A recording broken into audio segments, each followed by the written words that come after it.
The Blue Fairy Book. It's a collection of fairy tales collected and edited by Andrew Lang and published in 1889. Between the years of 1889 and 1913, Andrew and his wife, Nora, published 25 collections of fictional stories for children. The fairy books have inspired many modern stories and writers. The series is an incredible collection of stories, many of which are hardly known.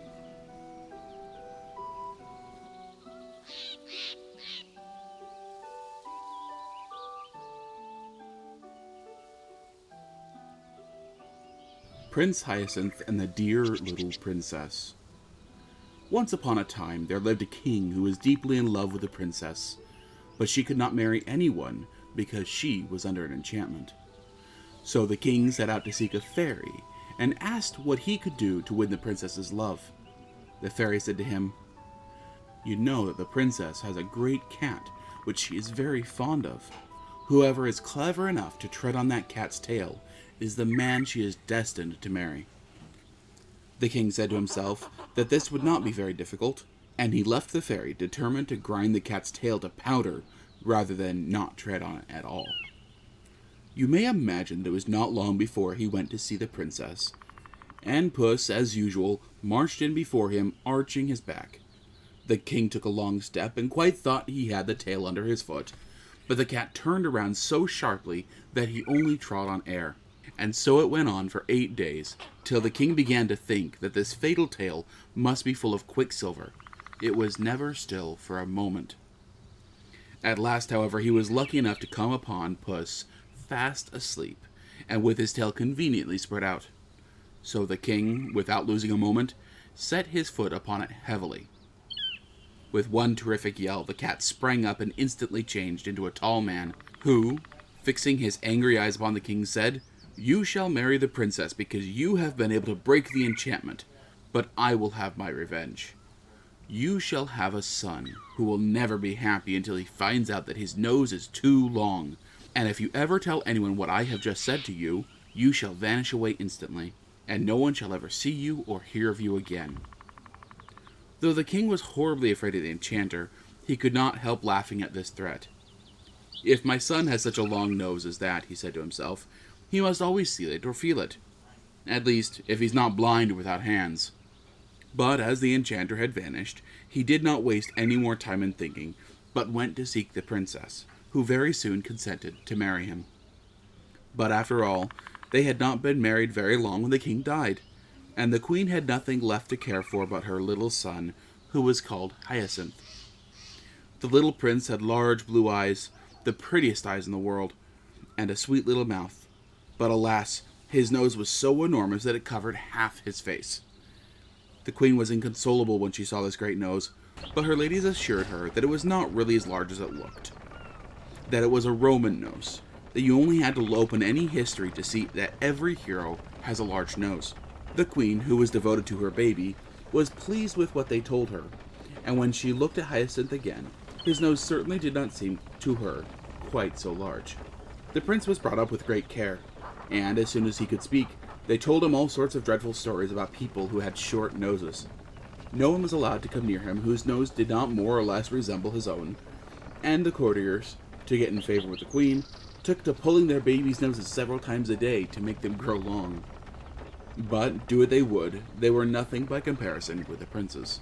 When he grew sensible, he learned history, and whenever any great prince or beautiful princess was spoken of, his teachers took care to tell him that they had long noses. His room was hung with pictures, all of people with very long noses, and the prince grew up so convinced that a long nose was a great beauty, that he would not on any account have had his own a single inch shorter. When his 20th birthday was passed, the queen thought it was time that he should be married, and so she commanded that the portraits of several princesses be brought for him to see, and among the others was a picture of the dear little princess. Now, she was the daughter of a great king who would someday possess several kingdoms herself, but Prince Hyacinth had not a thought to spare for anything of that sort. He was so much struck with her beauty. The princess, whom he thought was quite charming, had, however, a little saucy nose, which, in her face, was the prettiest thing possible. But it was cause of great embarrassment to the courtiers, who had got into such a habit of laughing at little noses that they sometimes found themselves laughing at hers before they had a time to think. But this did not do at all before the prince, who quite failed to see the joke, and actually banished 2 of his courtiers who had dared to mention disrespectfully the dear little princess's tiny nose. The others, taking warning from this, learned to think twice before they spoke, and even went so far as to tell the prince that, though it was quite true that no man could be worth anything unless he had a long nose, still, a woman's beauty was a different thing, and he knew a learned man who understood Greek and had read in some old manuscript that the beautiful Cleopatra herself had a tip-tilted nose. The prince made him a splendid present as a reward for this good news, and at once sent ambassadors to ask the dear little princess in marriage. The king, her father, gave his consent, and Prince Hyacinth, who, in his anxiety to see the princess, had gone 3 leagues to meet her, was just advancing to kiss her hand when, to the horror of all who stood by, the enchanter appeared and suddenly as a flash of lightning, and, snatching up the dear little princess, whirled her away and out of sight. The prince was left quite inconsolable, and declared that nothing should induce him to go back to his kingdom until he had found her again, and refusing to allow any of his courtiers to follow him, he mounted his horse and rode sadly away, letting the animal choose its own path. So it happened that he came presently to a great plain, across which he rode all day long without seeing a single house, and horse and rider were quite terribly hungry when, as the night fell, the prince caught sight of a light which was seen to shine from a cavern. He rode up to it and saw a little old woman, who appeared to be at least 100 years old. She put on her spectacles to look at the Prince Hyacinth, but it was quite a long time before she could fix them securely because her nose was so very short. The prince and the fairy, for that's who she was, had no sooner looked at one another than they both went into fits of laughter, and cried at the same moment, "Oh, what a funny nose!" "Not so funny as your own," said Prince Hyacinth to the fairy. "But, madam, I beg you to leave the consideration of our noses, such as they are, and be good enough to give me something to eat, for I am starving, and so is my poor horse." "With all my heart," said the fairy, "though your nose is so ridiculous as you are, nevertheless, the son of my best friend. I loved your father as if he had been my brother. Now he had a very handsome nose." "And pray what does mine lack?" said the prince. "Oh, it doesn't lack anything," replied the fairy. "On the contrary, quite, there is only too much of it. But never mind, one may be a very worthy man though his nose be too long. I was telling you that I was your father's friend. He often came to see me in the old times, and you must know that I was very pretty in those days. At least, he used to say so. I should like to tell you of a conversation we had the last time I saw him." "Indeed," said the prince, "when I have supped, it would give me the greatest pleasure to hear it. But consider, madam, I beg of you, that I have had nothing to eat all day." "The poor boy is right," said the fairy. "I was forgetting.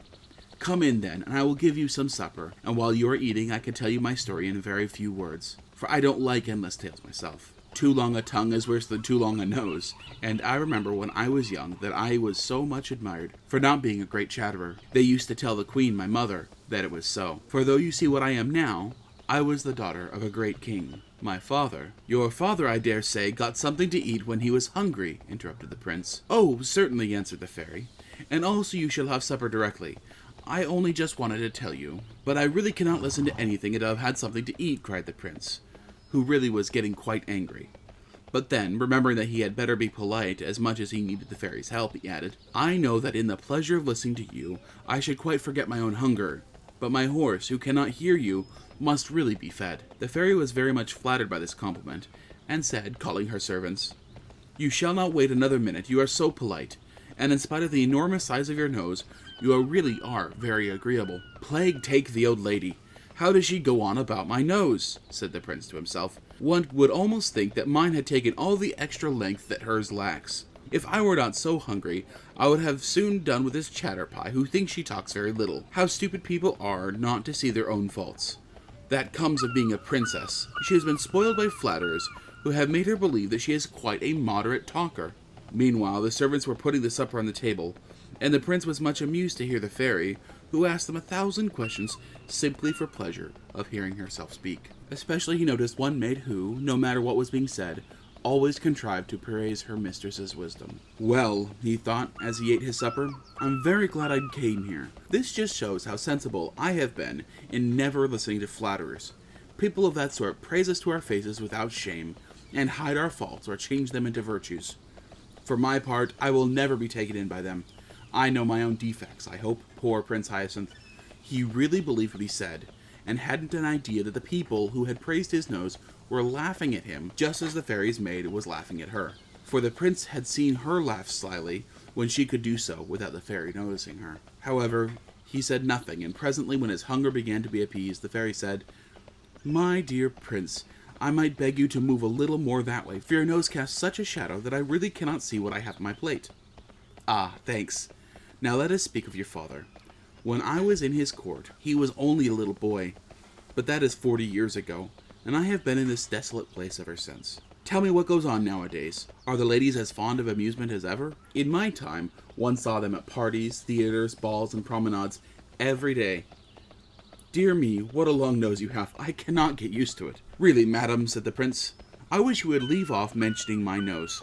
It cannot matter to you what it is like. I am quite satisfied with it, and I have no wish to have it be shorter. One must take what is given one." "Now you are angry with me, my poor Hyacinth," said the fairy, "and I assure you that I didn't mean to vex you. On the contrary, I wished to do you a service. However, though, I really cannot help your nose being a shock to me. I will try to not say anything about it. I will even try to think that you have an ordinary nose. To tell the truth, it would make 3 reasonable ones." The prince, who was no longer hungry, grew so impatient at the fairy's continual remarks about his nose that at last he threw himself upon his horses and rode hastily away. But wherever he came in his journeyings, he thought the people were mad, for they all talked of his nose, and yet he could not bring himself to admit that it was too long. He had been so used all his life to hear it called handsome. The old fairy, who wished to make him happy, at last hit upon a plan. She shut the dear little princess up in a palace of crystal, and put this palace down where the prince could not fail to find it. His joy at seeing the princess again was extreme, and set to work with all his might to try to break her prison.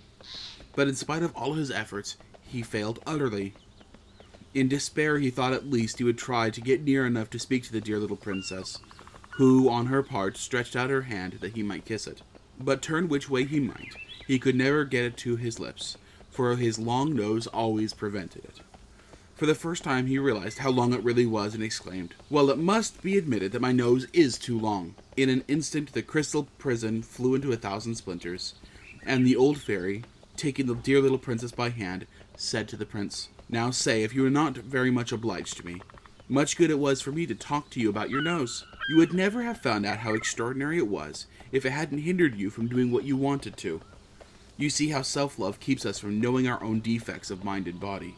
Our reason tries in vain to show them to us. We refuse to see them till we find them in the way of our interests." Prince Hyacinth, whose nose was now just like everyone else's, did not fail to profit by the lesson which he had received. He married the dear little princess, and they lived happily ever after. Thank you for listening to this short story from the Blue Fairy Book. It is a pleasure to retell these old stories. If you'd like to hear more of these, subscribe to the channel, and you'll be notified when a new story is released. If you appreciated my narration, please leave a like on this video. Have a wonderful day.